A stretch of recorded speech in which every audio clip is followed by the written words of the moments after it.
Welcome to On the Couch. Well, the question on Jared's lips and everyone's lips is he in the pink? Well, he's in the house, and yes, he is in the pink.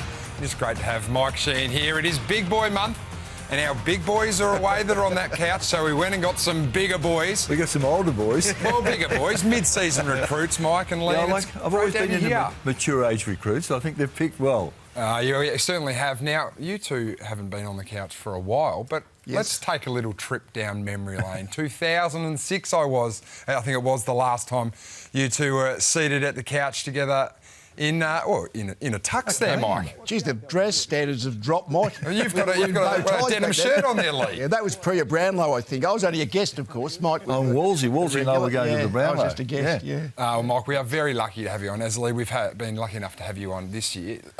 Before I get into questions about you, I'm going to make this a little bit about us.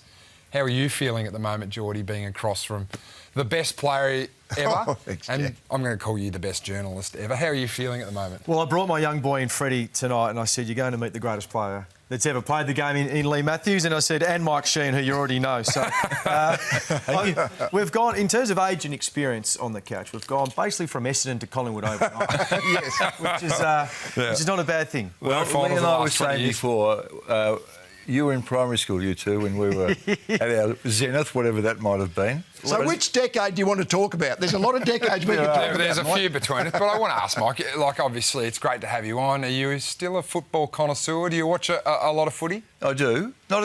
I'm not as passionate as I used to be. I'm more selective because probably, A, I don't have to watch it for work, and B, sometimes I see games like Essendon and Richmond and you couldn't wish that on your worst enemy. So I still love it, but I don't go to as many games as I used to, and I'm more selective. Do you miss working in AFL football? Because it was your lifetime. And it was, and obviously you don't do it anymore. No, I don't. And I'm not even sure sometimes why I do these these odd appearances. No, I don't miss the newspaper. I mean, it became sort of overpowering, and I don't miss that. I miss doing open mic. I really enjoy doing that. And it's 5 years since I did that, and 12 years since I was sat on the couch. The news cycle as a whole has clearly changed from when you were doing it, and even that footage that we saw there. What's your overall thoughts and opinion on how the news is generated these days?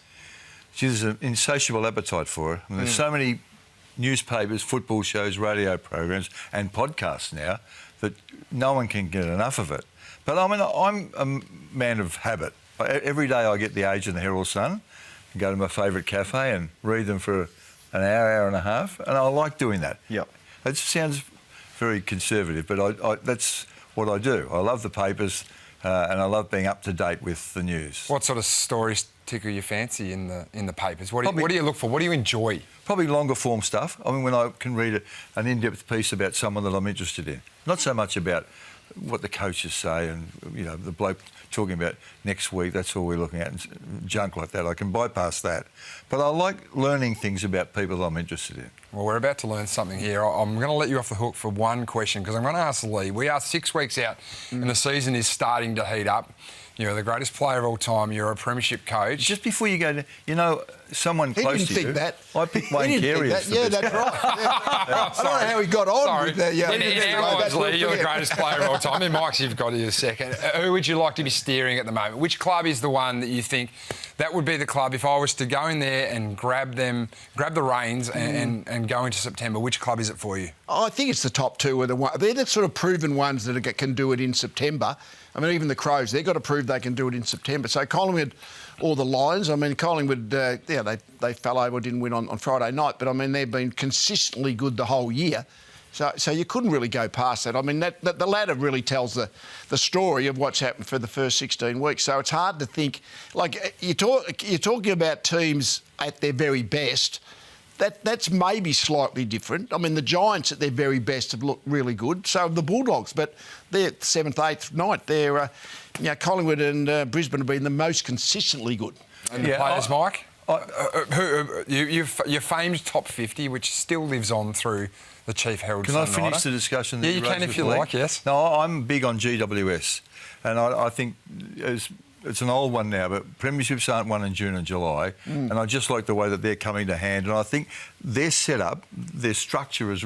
I hate using that word, but I think there's no obvious weakness in that lineup, and they've got a player that I think is the face of the next generation of football in Finn Callaghan. So top 50, would you have him as the player for the next generation? No, I'd have Sam Darcy, which might sound contradictory, but I love this bloke. What is it about him? 6'4", he can run like the wind, and he's got a beautiful left foot. Left footers have got a natural advantage anyway, Leigh, haven't they? You reckon because everyone goes for the right foot by habit? No, or I something? just think they're more natural kicks. I think good left foot. Geordie, you'd agree with that, wouldn't you? Well, I would, but he wouldn't. I think you're right, and I think over the years when you've sort of looked at the Giants, a lot comes back to them being displaced in the first half of the season and then getting some continuity and really making a run for it. I think if you really take a deep dive into the Giants, they can be a serious contender. Where have you got them pegged, Mike? The Giants. They're the team that I think is the one to beat. The team to beat. Mm-hmm. You think the Giants are, in your eyes, premiership favourites? Well, I don't like that term. I think they're the team to beat. And what is it about them? What I don't see any obvious them? weaknesses in the side. They're quick, their skills are beautiful, and I like the way they play footy. And I think if you look at the improvements year on year, like you would think Cadman right now would be clearly better than he was last year, and he's not going to kick 5 or 6 goals every single week, but he's more of a chance to do that now. And any premiership side needs a solid defence, obviously, and a really functional forward line. So the difference would be Cadman. The difference might be Jake Stringer if he can prove to himself that he can play in big games. So I think they're better placed this year than they were last. And they've got Hogan there too, Jordan. And Jesse Toby Green. Yeah. Toby Green. I mean, they look really good. And the Callaghan one, I love blokes. Look, he to me, no one's a bigger admirer of Marcus Bonampelli than I am, but I think Callaghan has almost taken the next step. He's quicker. No one's in the competition's a better kick than him, and he works hard. Well, you talk about defence and the bookends, and we've seen the Giants, they've got both ends of the ground covered. Sam Taylor coming back at the moment. Leigh, a team that maybe doesn't have that is the Bulldogs. They've got the offensive side of it, but it's the bookends that is the thing that's being tested. They were a conundrum, aren't they? They've got a percentage of 130 and they're 9th on the ladder. I mean, which goes to say there's something unusual. They can obviously score, but they get scored against, particularly against the very best teams. And it's amazing, when you think, OK, what's the defence of the Bulldogs? Who comes to mind? Well, Lobb. Well, O'Donnell's there. Bailey Dale runs off halfback. Who else is there? All of a sudden, they have a mishmash in their defensive six, I reckon. And whether they bring Liam Jones back to have another big... So let O'Donnell be the third tall rather than try and be the second tall. I guess that's the conundrum for Luke Beveridge and their coaching group. Do you think that Luke Beveridge is anti-Liam Jones? Well, he's anti in the sense that he doesn't think he's in his best six, otherwise he would have been there last week, I suppose. Did they miss a trick not playing Liam Jones on the weekend with the three big bodies at Adelaide? It would appear so in all the logic, wouldn't it, really? I mean, you got Thilthorpe and then you got Walker and you got Fogarty. So they got three good marking players. If ever there was a time if you got a Liam Jones type defender, you'd play them against the Crows. So, I mean, when you say coaches are off players, it means he doesn't think they're in their best... If you're in it's not they don't like them. Do you think they're in your best six or your best defensive group? And clearly, recently, he hasn't believed Can you that. Develop preconceived ideas about players? Because no doubt. You, as a coach, I imagine you see the best in them, but also you can be drawn to the worst in them as well. Well, that's the case, yeah. But as I'm saying, it's a judgment call, clearly. And we might argue, and it does seem logical, if there ever was a forward line you play three taller defenders against, it's the Crows. And they chose not to. So I don't know what Liam Jones has sort of been doing. Clearly, Luke Beveridge and the coaching staff at the Bulldogs, they see them all the time. So whatever's going on, they haven't made that choice. You mentioned the word conundrum. The conundrum to me is... Kane Corns is of the view that Beveridge can't coach, but he says they've got the best list in the competition. Now, Kane and I often banter about that. I think the list is overrated, and I think Beveridge can coach. Where do you sit on it? Well, he's coached a premiership and he's coached another team to a grand final. I mean, it's sort of validated. I mean, I can't rate coach. I say to people, there's 18 teams, 18 coaches. I can't tell you what each individual coach is contributing to his team. Like, I don't know, even from inside the club, it's hard to make that call, let alone sitting in the grandstand. I mean, you see how the team plays, but then connecting, they play that way because of the way this guy coaches them, or another guy might coach them differently. I don't look at footy like that. Do we overrate the role of the coach on match day? I mean, Ross Lyon has this huge reputation as being a great coach, lateral thinker and all that sort of stuff. The Saints threw away a game on the weekend they definitely should have won.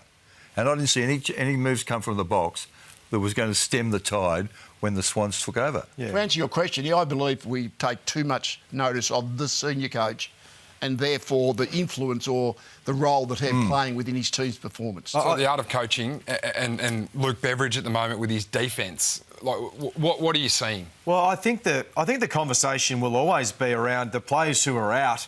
What could you do with bringing them back in and what they could add? But I think the thing that, you know, when you watch the game from behind the goals, which as players you never used to like because you always used to get found out, but what I see is a lack of leadership. And that comes out in communication. So Luke Hodge was the best I ever saw. If this vision was of Luke Hodge, you would see his arms pointing and you could actually tell him yelling. Too often when you see this Western Bulldogs side, mainly against top 8 sides, when you don't have time to recover, is the communication breakdown. So once again, you've got O'Donnell here. Taylor Walker's already in a strong position. He's watching the ball. There's a handover. There's been no acknowledgement of the handover from Caulfield. So right now you've got Taylor Walker in the left-hand pocket with basically no opponent because they're all being drawn to Isaac Rankin. So this happens time and time again with the Dogs. And I think what you realise is you're always marked them against top 8 sides and bottom 8 sides. Well, bottom 8 sides, you've got time to recover. So if this is a bottom 8 side and the ball is further up the field, there might be another mistake. So now Caulfield's got time to reassess and come back onto Taylor Walker and all. Against the good sides, you don't have time. As soon as they turn the ball over, they are coming at you. And if you're in the wrong position, if you haven't communicated and you're out of whack, you get that type of result. The turnovers, the defensive half turnovers on the weekend were about the same. They're about 40. Adelaide kicked 6 goals, 6 goals to Western Bulldogs 0-1 point. The difference is the speed of turnover once you play the top echelon. Explain this to me. The Bulldogs have kicked 20 goals more than any other team in the competition. They're 128 points clear of the next best. And why can't they beat a good side? They've beaten up on the little boys. I think that. So you think they're flat track bullies? Well, it seems this year that has been the trend. Profile suggests that. Like we've just seen the graphic there versus top 8 Do you think sides. they don't like in other words, if they score, great, you go back to the centre bounce. But if you don't score, the ball bounces from their front half into their back half too quickly. Absolutely. So there's the midfield pressure, but the really good sides and the really good defences are set, anticipating that there will be a turnover. I think what you see with the Dogs is when they play the top sides and there's a turnover further up the field and there's no midfield pressure, they are quite often out of position and there's handovers, lack of communication, and I think that's evident by just watching the tape. Let's talk about the team that did do an absolute number on them, and that was the Crows. And the three-headed monster that is Adelaide at the moment, Leigh.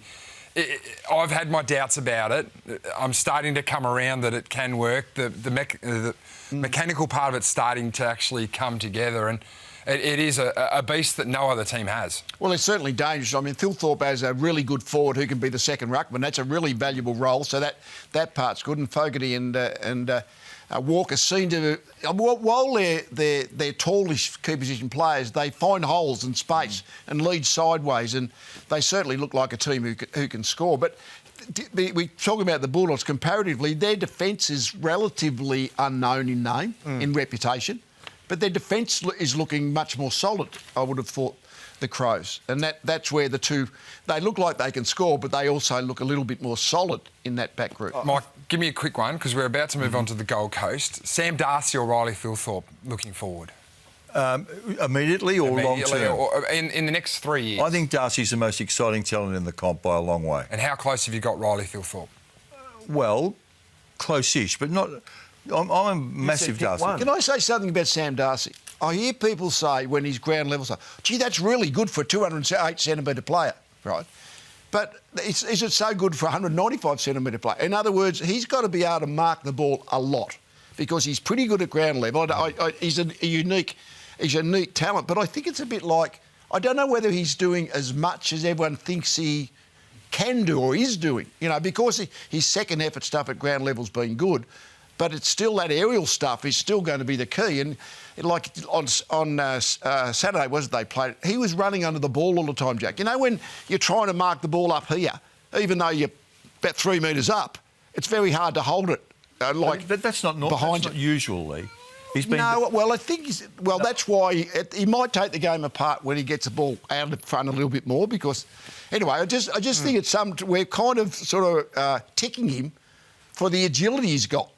When his game, the aerial stuff is going to be the be-all and end-all. I think it'll come, and I think he'll break a game apart very soon. You were up and watched one of the AFL's Nepo babies, as Ross Lyon has described them, the Gold Coast Suns, and in the first quarter, first half, it looked like they had arrived. Well, they did. I mean, 6 goals. They only kicked 6 goals when you say only, but Collingwood didn't score. They kicked 8 behinds, but they were really good in that first half of the game, the Suns, and Riewoldt and Anderson, they were good up around the middle. But I mean, as I say, sometimes inaccuracy really distorts things. I'm saying Collingwood were off the boil, but they were still only 6 goals behind when they brought Scott Pendlebury back on. Yeah, and you can see the first half versus second half difference there, but the list difference in their demographic as well. Yeah, well, that was before the game and after. So you have a look at it. What the Suns are, they're heavy in the under 25s and light in the over 30s.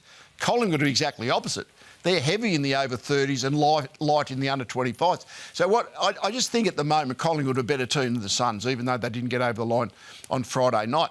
But you'd think in 2 or 3 years' time, the Suns will be better than Collingwood just purely on those demographic kind of numbers. I didn't think that Dimmer was entitled to be happy with that result. They got out of it, but they gave it away and pinched it back. But I thought they were poor in the second half. Talk about one of the great conundrums, the conundrum of minutes for Craig McRae and obviously his ageing stars. He spoke to Lee and the boys pre-game. About 1,000 minutes to go in the rest of the season. I'm going to guess maybe there's 1,000 minutes left. Yeah. I'd hate to think that one player would play all those 1,000 minutes, if that makes sense. Yeah. And, whether we manage them at training or we manage them, with like Pendles tonight, potentially, who knows? He can come on, he can play a full game. We'd be silly not to make the most of those opportunities. Yeah. How hard's the balancing act in front of Craig McRae and his staff in getting this right for the tilt at the Premiership Cup? I'd rather be in that position than in the position of still trying to make the 8 or in a less rebuild. I think it's difficult in a sense, but once again, Lee's just showed the age and the demographic of the side, and I think that would be a really easy conversation. One, because the players know their body. 2, because the club is as confident in terms of the fitness staff as nearly any club in the league. And 3, the players are selfless. Like, it takes a selfless player to be a sub, to be able to manage their minutes. So you actually hand over a lot of trust to the fitness staff. So I don't think it's a difficult thing to manage at all, because the players buy into it. What about if Pendlebury, who prepares better than anyone that I've known in football, what about if he wanted to play all the time? And he says to McRae, don't worry about the age. I think they would have genuine conversations around that. But then Scott, I think, would be thinking about, OK, so if I'm sub, it means whoever was sub last week or the week before then doesn't have to be. So he gets exposed to AFL minutes, so then he's better prepared to then come finals. So it's not about Scott or how many years he's played, or it is about a holistic view. So that side is as well prepared as they think they can possibly be. Well, on Friday night, if Scott Pendlebury's sub, he's better off if he's playing. Collingwood are better off, right? So what they're saying, for short-term pain, we'll have him as a sub, maybe hope he only plays 30 minutes, but he'll be better in the weeks and the months ahead. And it's something I reckon Geelong have been doing over the last decade. They even only have their top 21 performances actually goes into the club championship voting, because they know they're going to manage players. And it's interesting when you look at the top few teams in Geelong, that the Lions, they had about 12 players, or half their team had played every game going into the grand final last year, and you know how well they played. So maybe managing players... Well, Sydney was the opposite. But it just seems to me that managing your players, like if you're going into a grand final, that could be the 27th game, like 23 plus potentially 4 finals. You'd think you'd like players to have only played 24, 25 games. And I reckon Geelong is certainly managing that, and Collingwood is certainly doing that. The Lions interesting, because the Lions have sort of got those decisions to make. Do they just keep playing them? Well, it's compounding too. It seemed to work last year, so it worked last year. But you didn't rest players? No. Well, as a coach, I could not possibly put a team out of our list that wasn't going to give us the best chance of winning. But as I say, I think it's such a brutally demanding game Yeah. You've got to, as they're doing now, but with their training loads and all those kind of things, how do we get the best out of them? And playing 27 games in a season just might not be up. A lot of players might not be able to do that. Yeah. Hawthorn 13, 14, 15 clearly played every game of the season. 16 we ran out of gas right at the end. I think that is maybe a little bit contributing to the massive seasons that you have when you're at the top echelon. Well, Mike, I know you watch footy sporadically, but one of the big stories at the moment is the Carlton Football Club. Yes, it is. And we saw maybe a few little positive signs on the weekend. Contested ball. Not on my telly, we didn't. No positive signs from you at all? No. What do you make of it all? Well, I can't understand, I can't believe the decline in the Carlton Football Club. In the 30 years since 1995, their last premiership, they've finished bottom 16 times. This staggers me about them. I think. Got a reason why? Well, my own unofficial view is... Well, it'll be official in a sec. Carlton didn't care in the old days. If they had a problem, they got the brown paper bag, filled it up, went into state. You mean you can't buy premierships this century? Yeah. And that is the bottom line of it all. Like the Eagles are bottom of the ladder and they got more money than you can make a stick at. Correct. So you can't buy premierships. And their list management has been poor. I'm not talking about, not aiming at anyone particular, but over a period, if you go through and have a check their draft choices, their trading's been poor, the list management's been poor. And I thought they were disgraceful the other night. Wasn't that the... They looked like they were having a go. They were just inept. That's right. That's why it even Well, worse. here are some of the errors from the game against obviously last year's premiership winners in the Lions, and they're fundamental skill errors, Mike. They are. And in the first quarter, there were 12 occasions where they executed unforced errors by hand or foot. 12 in a quarter. So Graham Wright comes into this football club. Graham Wright must be pair of the magician. But what's the first thing on his list to do then? Well, if I were Graham Wright... Everything? I'd ring Ned Kelly and say, can I come back to Collingwood? He's got a massive task. Where do you start? Well, Simon Lloyd and... Is it Simon Brad Lloyd? Brad, he's in trouble. The recruiting people are in trouble. And Vossi's in trouble. You think Vossi's in trouble? Yeah. There's no question he's in trouble. So do you think... I mean, he doesn't go out and miss set shots for goal and allow the ball to bounce through when there's three people and they don't touch. That's not his fault, but there's something wrong in that footy team and he's the coach and the buck stops with him. So they need to go and get a premiership coach then because they've done that. Is that not the history of Carlton that you're talking about? Well, they got Mick Malthouse and Dennis Pagan, and I don't think either of them were impressed with what they found at Carlton. But, geez, they're a long way off worrying about a premiership. It is an interesting case study, though. I mean, the great sides of the 90s, we talk about Carlton, we talk about Essendon, and they've just failed to get the club in a position of strength, and maybe that's over-indexing in the Stars, which what brought them premierships in the 80s and 90s, and that hasn't served them well in the modern era. That 95 Carlton team had Kuda, who was for a period was the best player in the competition. Kernahan, Diesel, Bradley, Mackay, Camporelli, Clapper and Spalding all came from interstate, so they just targeted them. And 4 days before when you actually went and got players from interstate rather than they were just all in the draft. So, it helps when you can do that. Yep. But their selections since have been poor. They've got the worst recruiting record in the competition, I reckon. What do you think needs to happen within Carlton from a list point of view? Oh, I've said it, 2 weeks ago. I think there really needs to be a point in time where they sit down and work out who's got currency. Because if you look at their list right now, this is not going to be their next premiership list. No. So the honest conversations will happen with the players, and Graham Wright is the perfect guy to do this, having list management experience and now the CEO. Who's got currency? I thought Melbourne missed a trick last year with the players who wanted to leave. Oliver and Petrarca wanted to leave, and now their currency is not as strong as it was only 12 months ago. So if they don't make these decisions, I think at the end of this year, like I said a couple of weeks ago, I think they'll put themselves back another 5 to 10 years. Their currency's diminished, though. I don't think this year, Carlton and Brisbane, I don't think there was a Carlton player who warranted a spot in the Brisbane team. Yeah, I don't think this year. I think if it then goes on for 1 or 2 more years, those players become irrelevant. But the list where it always starts. It doesn't start because it's like the end of the process, but doing a good list management, recruiting, free agency, picking up. that's the right what players, any team the right has to do character. to be any good. Plenty to play out for Carlton, and there's plenty to play out at the Tribunal as well. John Riewoldt has the latest on a kangaroo who's copped a heavy suspension. Hello, Jack. Yes, a 3-week ban for Tristan Cherry for his strike on Tom Sparrow. Now, the Roos will decide tomorrow about an appeal. I think it's more likely, but there are some grounds if they're a little bit sketchy. So this was basically a coat hanger motion. As you see here, though, Christian Salem pushes Jai Simpkin and then pushes Sparrow. You can see Sparrow pitch forward and lower his height. So there is a case to be made that potentially that mitigated the circumstances, but it's going to cost another 10 grand under the soft cap. They've already lost that with Jackson Archer and Paul Curtis, guys. So, yeah, I think 3 weeks, and I think it's going to be hard for him to overcome that one. What do you make of that, Leigh? Well, I think he's probably guilty, and the matrix says if the victim gets concussed, you get 3 weeks. It was just in terms of a comparison with Ed Richards a couple of weeks ago against Luke Davies-Uniacke. Like he had the ball, and as he approached Davies-Uniacke, he put his elbow up, basically, or his forearm up, and hit. See this one in the head there. Now they let him off because that maybe was worth a week. But if he'd been found guilty, it was going to be 3 weeks. And I was really interested how the match review would look at the Cherry one, because it wasn't that much different. I mean, he hung his hand out there.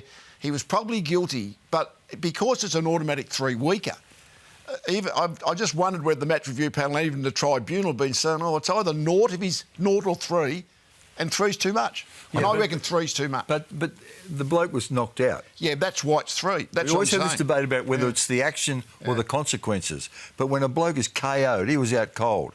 So there has to be a penalty. If you find him guilty... Yeah, if he's found guilty, that's Yes. what I'm saying, and he's been found guilty, so it's 3 weeks. But I thought Ed Richards was just as guilty, but he got off. I reckon this one will be a watch this space. But LDU was concussed. What that As is. well. That's right. As well, Yeah. yeah. Oh, I think it's not a great look when someone gets knocked out and then falls to the floor. I think he's unlucky in a sense because I think he was pushed. I thought his helmet actually came down a little bit, which might... I don't reckon they're going to use that as an excuse. Which might not, but I thought that was a bit of a side... Would you appeal it? I'd appeal Well, it. they've lost twice, Absolutely. Mike, but we've got to get onto the play-on because we have got one of the great debates happening after this. We're going to chat all things State of Origin, the great game of AFL and the great spectacle of state versus state. We are going to have that debate right here on the couch.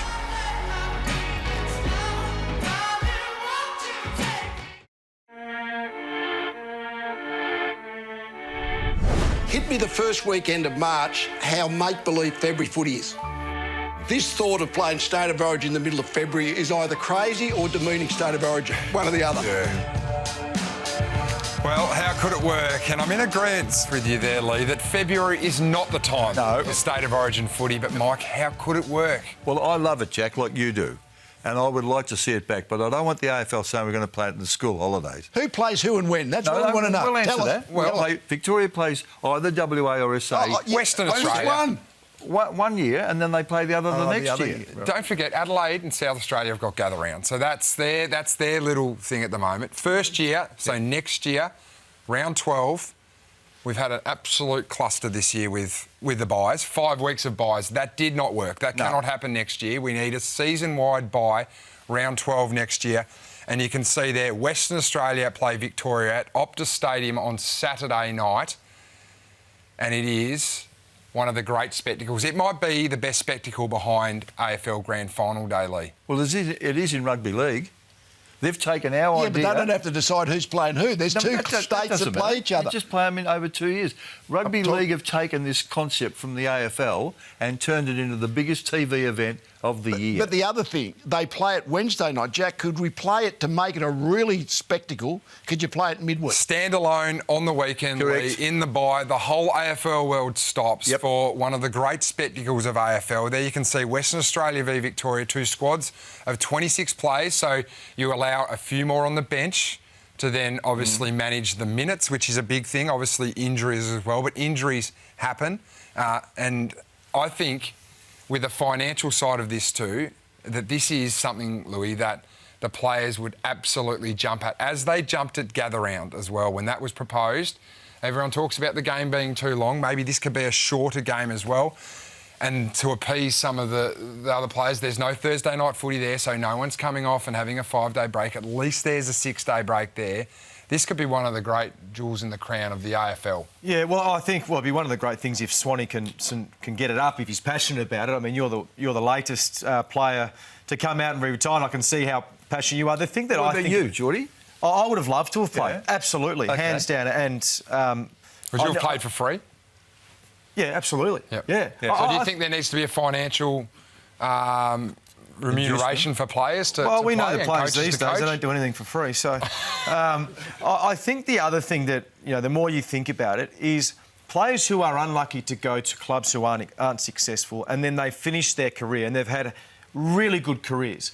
If they earn a chance to play for their state, their CV post their career is well credentialed. It doesn't say a premiership, but it says I've been a 6-time Victorian representative or a 6-time WA representative, whatever it might be. It actually gives these players something to be proud of. I like it. I would have loved to have played it. I think there's genuine excitement if they could get it up, and I think you're right. If you played in Perth, which they love their sport, I think it would be a great spectacle. Well, we have too much footy here. No, but this elevates the game to another level. I wouldn't be locked on playing it in Victoria. It's a different game. I mean, you played it. The ball never hit the ground. It was just people who love football love watching the best players play. And the AFL were clever enough or lucky enough to have Lockett and Dunstall commit to play, and then everyone followed suit because the big boys were in. 90,000 people at the game, and then they just discontinued it. It was just an abominable decision. Yeah, I think if putting my player's hat on, if there was a decision to be made whether you are representing Victoria or your club mid-season, I would play for the state. Leigh, Good. We sold you on State of Origin. Well, you still got the problem of there's what are those passionate ally supporters out there? They're throwing things at the TV. I am being facetious. And the South Australian ones, because that's the problem. They'll get their chance in There's year two, four Leigh. groups. Yeah, but there's 4 groups. All I'm saying is the point. You've got to have a week off. That's the point. If you're going to play it, then you've got to have a weekend off and play it in mid-season. In that mid-season. Right, it's a constant. That part I agree totally with. It's And a if you constant don't play- debate. We need to make it happen, Mike. And I'm with you, Jack, all the way. And if you don't make yourself available for Victoria, you don't play the following week for your club. Ooh, that's Yes. a big one there. Well, it's a dual invoice night for Johnny Ralph. We're going to head back into the newsroom, and Ralphie, the fallout at West Coast continues. Yeah, no one seems to be happy across the whole league about the 4-week ban by Jack Graham for his homophobic language. Now, the fans are wondering why Willie Riewoldt got only a 1-week ban for his inflammatory and violent language against an opponent online. The Eagles might have hoped for a greater discount given that they did self-report, and Jack self-reported. I think the AFL would be asking the Eagles the question, why did it take a full week for you to come forward with the news of that homophobic language? And so why are the differing suspensions? So Jeremy Finlayson in April last year got a 3-week ban for his homophobic language. Now, 4 weeks later, Will Power got 5 weeks because the AFL felt like they'd already put a shot across everyone's bows. And then Lance Collard got 6 weeks because of multiple infractions, repeated infractions against multiple opponents in the VFL. And now Graham gets 4 because he's self-reported to the AFL. It's an absolute dog's breakfast. And so that's why the AFL-PA is really keen on a code of conduct. They think it would be a consistent framework in regard to discipline. So if it's GWS and Wacky Wednesday, whether it's some of those players like Bailey Smith, of course, and his dramas with conduct unbecoming, or if it is for homophobic language there, we'd get due process, we'd get players able to see what they're alleged to have been charged with, and potentially we'd see what the AFL wants, which is consistency there. It's in the CBA. It's supposed to have been brought in by September last year. It hasn't happened yet. The AFL is dragging their feet. Guys, that's the acting CEO of the AFLPA. What do you think about something like a framework? Because right now no one knows what any penalty will be. Mike, what are we to make of that? Four examples, and none of them align with the actual week's suspension. No, they're not. And this won't make me popular or any more popular. You're already not popular. That's okay. I was staggered when I read that he'd got 4 weeks. I mean, imagine, let's say it was Toby Green, right? And let's say he called him the F word. I mean, it's like that bloke who was going to murder Michael Voss. I think it's been blown out of proportion. Not because... I don't know about that. No, I think 4 weeks is yet. the right amount here, but I think finished yet. Consistency, Mike. Yeah, we're agreed on that, but I don't think it's the carrot and the stick. I'm not sure hitting them over the head with the stick in sort of 4 weeks, 5 weeks, 6 weeks, whatever it is the right way to handle it. How would you handle it then? Well, I think it's an education thing. I think so that comes along with the suspension as well, well, though. notionally, but we're only interested in with the immediate impact, aren't we? That he's got 4 weeks. I think you just sort of say, this is embarrassing. Jack was embarrassed about it. He rang player X, and it becomes part of... We educate people rather than just hit them over the head with a stick. Well, he's got to serve some sort of penalty, and that penalty will be 4 weeks. Greg Swan is the other big talking story, Ralphie, and he starts next Monday. Yeah, his feet under the desk on Monday at AFL House. And I can tell you some of the big ticket items that he's likely to get started on straight away. So those who know him really well believe that he's very keen to try and reduce the length of games. Now, in 3 of the games this weekend, we saw 130 plus minutes. Now, I think he would do that not by getting 150 by 15 minutes and time on, but potentially, say, throwing the ball up straight away after instead of waiting for a ruckman to try and get to contest. I think he'd be really open to an SANFL-style last touch rule, whether that's kicking the ball or handballing it over the boundary in between the arcs. And those who know him really well suggested that the CO's conferences across the years, he's been really strong on getting rid of the bounce. You know, he said to people that, look, the umpires shouldn't have a party trick to officiate. You can see how long this can take here. You know, 10, 12 seconds. If you got rid of most of those throw-ins as well, of course, one last kick, play on, we would reduce the amount of games. And I also think you can expect that he would drive down the highway and speak to Stephen Hocking. What's the intent of the stand rule and why are the clubs bastardising it by dragging themselves back off it? So there are a couple of the things that he'd be thinking about. Guys, what do you think the priorities should be for Greg Swan in his first weeks at the AFL? Well, it's a long list, Ralphie. It is a long list of priorities, Lee. The MRO, surely that's priority number 1. Yeah, clean that up. Just make sure it's fit for purpose. I think we know it's not. Because What does that mean, Lee? Well, it means like the situation we know where Curtis got 3 weeks for a tackle because the guy got concussion. Cherry's going to get 3 weeks for maybe a week penalty, it should be, because the guy got concussion. So the system is wrong. And that should be able to be cleaned up fairly easy. I don't know why the AFL haven't done it straight away, because as soon as the Curtis got his 3 weeks, the system was out. It was wrong. So anyway, that's and anything to do with umpiring is always interesting, isn't it? But remember, the head of footy he's not coaching the umpires. There's a fair hierarchy. What I would be saying to the umpires' coaches, you coach them to do what we want them to do, not what you want them to do. That may be 4 something umpires is on your radar, Geordie. I think they need to reduce the umpires, or at least look at where they stand, because I think consistently, week on week, and this is not their fault. They're once again probably coached to do this, but one umpire who's looking at it pays one decision. He's got the best view, that umpire. And the other umpire who cannot see pays play on. Because he's nearer. But he doesn't have the best view. No. So this is always the issue. So this is another one, another example. The umpire with the best view doesn't pay what should have been a high free kick, and the umpire with. So I constantly see it. I had a few more examples to show tonight, but they're in the road.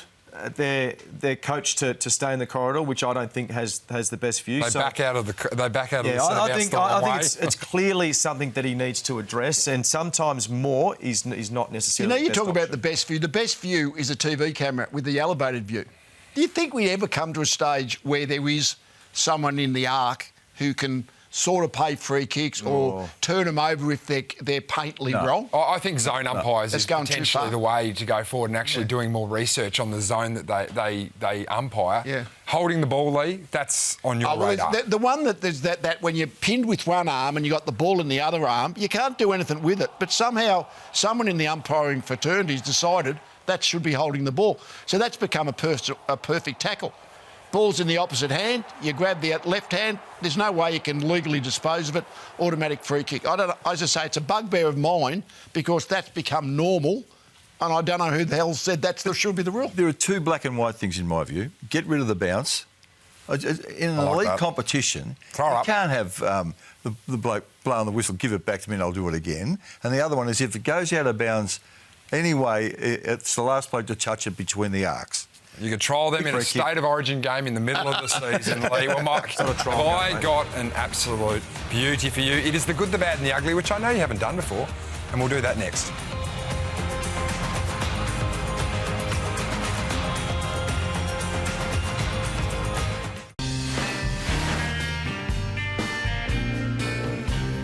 The guests come on and I get demoted to the ugly. The 2 good over there. Very, very Notice good. that? Very, very good. What's that? On the top line. We're about to put our feet up Well, like this I'm and about to relax. start. I'll go the good. And mine was the Dockers in the last quarter on the weekend when the game was there to be won. They were fantastic.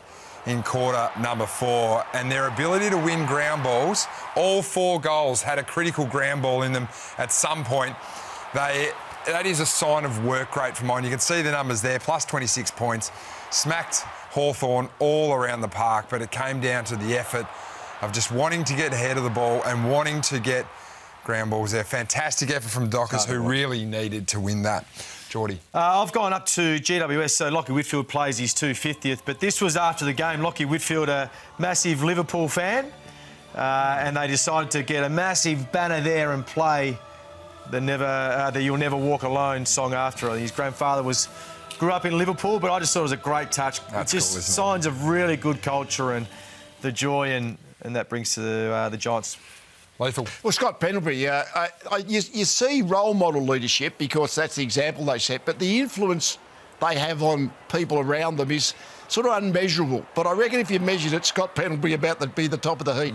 I mean, it just happened that he was sort of, the sub came on half-time, Collingwood looked like a different team. But I think the calmness and just the way that he actually can organise and manage his players around him, not in, I suspect, a really harsh way, but just... I think that influences... He's maybe still Collingwood's most valuable player. Oh, I like that. Wow. I like that. Wow. Have you got an apology here now? No. Oh, okay. I've got an acknowledgement of Brodie Grundy. Okay. They're different, Jack. Okay, sorry. Go on then. I've been a harsh critic of Grundy's for probably 18 months. I thought the best game I've seen him play in 5 years was at the weekend, and his last quarter when the game was in the balance. He was the most decisive player on the ground. There was a knockout. Like you, Lee, I'm not a big rap on ruckman, but there was a beautiful palm to Goulden. Well, that's the winner. There, and the goal, and there's the game. It's great, Ruckcraft. I'm from the same game, but this is my bad. So I think we all understand the 6-6-6 rule. You're across the 6-6-6 rule. You get a warning first off. So this is Windhager. So he was the one that was out of position that gets the warning. So he, more than anyone, should understand. So then that happens, they get a warning, centre bounce, go down Sydney. No. Then they come back after the Goulden goal, and Windhager has forgotten about the 6-6-6, which then forced the umpire to make a free kick and to Brodie Grundy, and that was game done. And that's where the stoppage came, where Goulden kicked the winner. Mike, you're bad. My bad was the vision of Andrew Brayshaw after the Freo game. Without Kath Lachlan. With Kath. He had nothing wrong with the interview. Brayshaw looked like he'd been to Gallipoli. He's got a hole in his head, blood streaming everywhere. I'm not sure who's at fault, except I think Freo should have said, we're not going to put him on. We've been finding people for putting the finger up. That's the worst look. If I were a mother at home, and particularly Brayshaw's mother, she's lost... One son's not playing league football because he'd had so many head knocks. And there's the other son with that vivid evidence of what's happened to him. So I thought it was a bad look. Watch for the Dockers there, Lee. Well, we had a bit of a reunion up there on Friday night pre the Suns Collingwood game. There was Lynchy, Brownie, myself and Fly. No. He's giving him nothing. Brownie's just left him hanging. Finally he said, I better actually shake the hand of the Premiership coach. He forced him into it. Well, footy, I love footy and I love the Tigers, but my gosh, Saturday night, Richmond v Essendon, that was ugly in all sense of it. And you look at the statistics there, lowest scoring game at the G since 1989. Wow. I was born in 1988, so I was 1 year old when that was happening. There's no highlight job. Essendon kicked one goal after three-quarter time, and there was one goal in quarters 2 and 3 from both teams combined. It was a horrible watch. As if Essendon playing prime time games. Well, my ugly is concerning the Carlton game and the general lack of leadership with the Blues at the moment. And here's one of them, McGovern, senior player, well-played player. He had 90 seconds to get prepared for that marking contest and ends up putting one arm up. And I just think that's a really bad look when your side is going as poorly as the Blues were. Yeah, not a great look there. Lee. Well, Harley Rood, I remember the first program I was on, we spoke about his development. He's only in his second year, but his false bravado aggression to me is ugly. And it's really costly both to him and the Eagles, because he gives away a lot of free kicks. I'm not sure what he thinks he's doing. I mean, uncontrolled aggression is really, as I say, it's really bad. 10,000 for that. We should watch Lucky. Cam Rayner, who's a big, strong man. Aggression at the ball, at the tackle, or to break tackles. That's it in modern footy. Anything other than that is just false bravado and a waste of time. Do you think he attacks the ball fiercely enough? I haven't seen enough to say yes to the question. I'm not sort of questioning it so much, but he has to. I mean, he's a big, strong man, but most of the strength at the moment, or most of it, is in a false bravado, abusive sort of getting involved in verbal stuff. Is Harley Reid at the West Coast Eagles in 2 years' time? No. What about next year? I would think unlikely, but I'm not sure. But Well, you'd have to be after the feedback he gave to Jason Horne-Francis. Interesting One year you feedback, went wasn't home it? to mum. Yes, very interesting feedback. Well, I'll tell you what we do have. We do have the baseball back. We're not going to have Sing the Praises. There you can see the baseball. The late, great Robert Walls, an old sparring partner of yours, Mike, and you're going to bring it out next. I cannot wait to see what you've got for us. Baseball back. After this.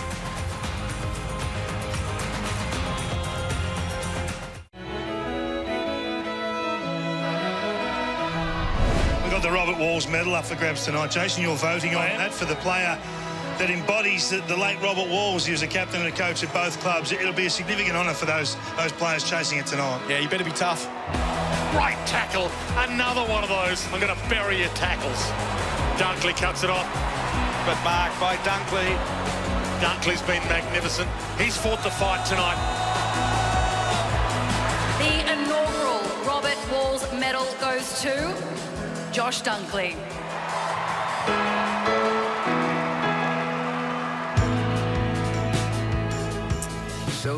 Yes, a very deserving winner of the first Robert Walls medal there, presented by Daniel Walls, Robert's son. And we're going to go back to a bit of Walls. This is what should have been presented, Jack. Can you give us a bit of an insight into the baseball bat and Robert? No one can dispute this, so I'm saying I coined the phrase the baseball bat because when Woolsey took aim, he hit you hard. And you could see it coming. He cleared the throat, prepared, and then went bang. And if he were here now... Who is it? He would take this bat, line it squarely at the West Coast Eagles. West Coast? Yes, and say, why didn't you blokes have the Jats crackers 3 years ago to draft the local boy Daniel Curtin rather than fall in for the stampede about Harley Reid? He's an amazing talent. This kid, Adelaide took this kid at number 8, right? He played for Claremont. He should have been playing for West Coast, and they would have had him for 15 years. And he wanted to play for West Coast too, yes, the local boy. Did. Yeah. I mean, I can't understand why clubs generally don't pick local blokes, because you remove that threat of them going home. A lot of them go home. Yeah, I defend Eagles a fraction by saying if he was second or third pick, you might... But it's a fair gap between what one pick is rated as an 8 pick. Well, he's 20 and he's 197 centimetres. Yeah, no, he's a good player. And he's playing very well in a good side. He's a very good player. Now, Mike, we're coming to the end of the show. How have you enjoyed being back on the couch? I didn't know I'd left. You didn't know you'd left. He looks comfortable, I can tell you. I am. And if I could reach the table, I'd put Can we my have you feet next up. week? Are you going to come back next week? Well, I'd have to see what the reviews are like. All right, we'll get upstairs and sign the contract. He's coming back next week. This is On the Couch. We can't wait to see you next Monday.